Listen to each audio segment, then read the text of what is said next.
It started with one claim. In total silence, Iran announced it had launched advanced ballistic missiles toward high-level Israeli targets.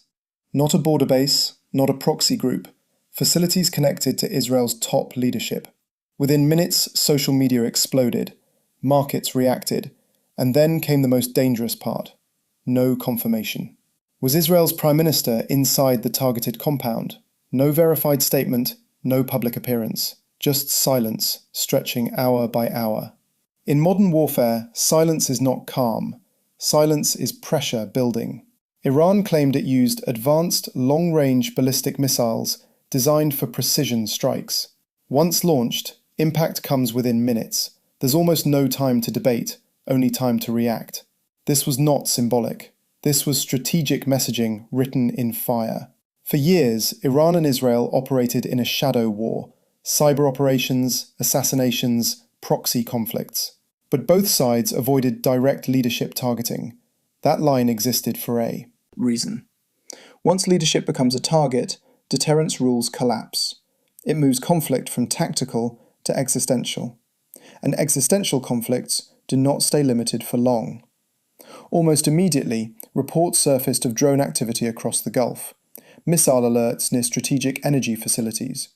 Oil prices jumped before governments held press conferences. Energy markets don't wait for confirmation. They price in fear. Nearly 20% of the world's oil passes through the Strait of Hormuz. That narrow waterway becomes a global pressure point overnight. Washington faces a defining decision: respond forcefully and risk regional war, hold back and lose credibility. Meanwhile, China watches carefully. If Gulf states begin doubting US security guarantees, Beijing steps forward with economic partnerships and defense arrangements. No missiles required, just opportunity. Russia benefits from rising energy prices. In geopolitics, distraction is leverage. Israel's defense doctrine demands rapid deterrence restoration. If ballistic missiles broke through, confidence must be rebuilt, because deterrence is psychological. Iran, however, doesn't need total war. It needs perception shift. If Israel appears vulnerable and oil markets surge, Tehran gains leverage without occupying land. Military planners think in escalation tiers. Level 1, limited strikes. Level 2, infrastructure targeting. Level 3, leadership targeting. Level 4, full-scale regional war.